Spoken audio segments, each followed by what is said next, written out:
किसी भी क्षेत्र में सफल होने के लिए कद काठी, रंग और रूप मायने नहीं रखता।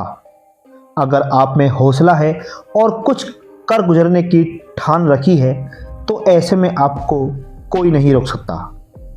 ऐसे ही आज हम आपको एक ऐसी महिला IAS अफसर के बारे में बताने जा रहे हैं जिसे समाज में पहले बोझ समझा जाता था और उसकी कद काठी को लेकर हमेशा मजाक उड़ाया जाता था।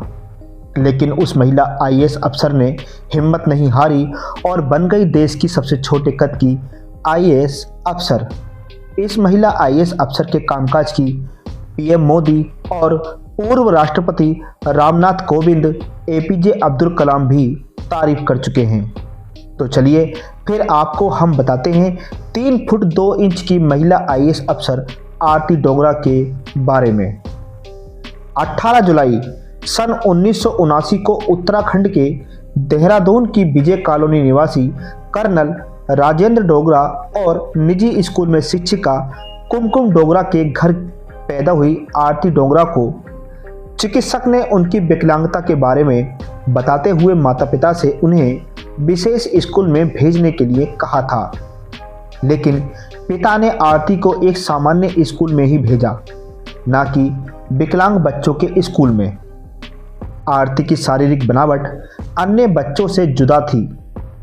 उम्र बढ़ती गई लेकिन आरती डोगरा का कद नहीं बढ़ा और वह महज 3 फुट 2 इंच की ही रह गई। चिकित्सकों ने कहा था कि यह बच्ची सामान्य जिंदगी नहीं जी पाएगी।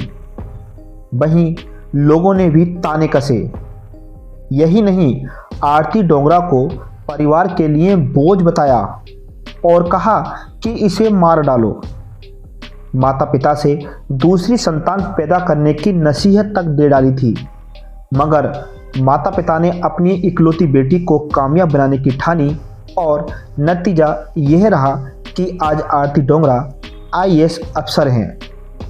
आरती डोगरा ने अपनी कद काठी की कमजोरी को ही अपनी ताकत बनाया।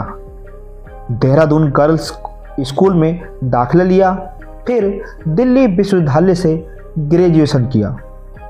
PG करने के लिए देहरादून चली गई। यहाँ इनकी मुलाकात उत्तराखंड की पहली महिला IAS अफसर मनीषा पवार से हुई। उनसे आरती को UPSC की तैयारी की प्रेरणा मिली और यहीं से आरती डोगरा की जिंदगी पूरी तरह से बदल गई। उन्हें एक नई दिशा भी यहीं से मिली। आरती ने UPSC की तैयारी की और 2005 में पहली बार परीक्षा दी। पहले ही प्रयास में आरती अखिल भारतीय स्तर पर 56वीं रैंक हासिल कर IAS अफसर बनी और राजस्थान कैडर को चुना। वर्ष 2006-07 में IAS की ट्रेनिंग के बाद आरती डोगरा को सबसे पहले उदयपुर के ADM के तौर पर पोस्ट दी गई। वहीं वर्ष 2010 में बूंदी जिले की DM बनी और उसके बाद बीकानेर एवं अजमेर की जिला कलेक्टर के रूप में सेवाएं दी। वह डिस्कॉम जोधपुर विद्युत वितरण निगम लिमिटेड के प्रशासनिक प्रमुख के रूप में सेवा करने वाली पहली महिला IAS अधिकारी बनी।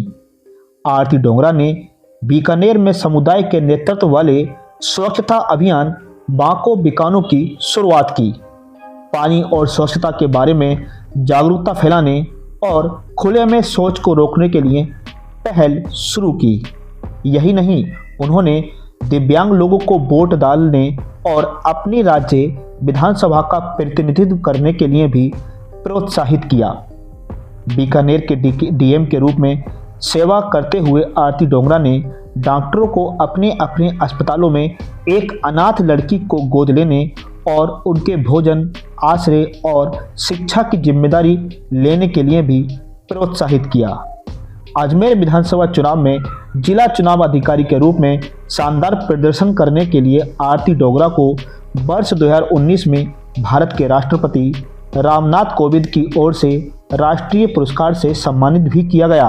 यही नहीं, राजस्थान की पूर्व मुख्यमंत्री वसुंधरा राजे सिंधिया को बेहतर प्रशासन के लिए आरती डोगरा की उत्सुकता पसंद आई।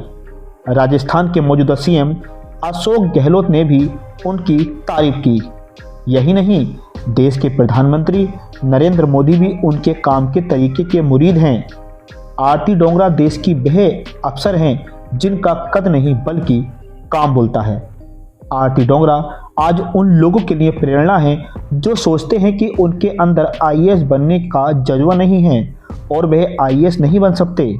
ऐसे में आरती डोंगरा जो अपनी कद काठी से भले ही कमज़ोर हों, लेकिन आज वह एक सशक्त महिला के तौर पर महिलाओं का प्रतिनिधित्व कर रही हैं। वह सभी लोगों, खासकर दिव्यांगों के लिए सुंदर उदाहरण प्रस्तुत करती हैं कि आप अपने जीवन में कुछ भी हासिल कर सकते हैं। बस इसके लिए आपको केवल साहस और समर्पण की आवश्यकता है। आईएएस अधिकारी आरती डोंगरा भले ही कदकाठी में छोटी हैं, लेकिन उन्होंने इसे अपने लक्ष्य को प्राप्त करने से कभी विचलित नहीं होने दिया।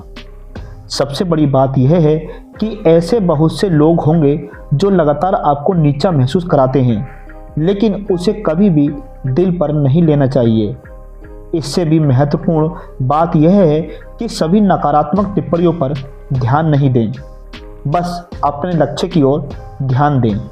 आज आरती डोंगरा एक प्रेरणा ही नहीं, आईएएस अफसर की तैयारी कर रहे परीक्षार्थियों के लिए एक सुंदर उदाहरण भी हैं। अगर आपको यह खबर अच्छी लगी हो तो कृपया करके चैनल को लाइक, शेयर और सब्सक्राइब करना नहीं भूलें। इसके अलावा कमेंट्स बॉक्स में अपनी राय भी अवश्य दें।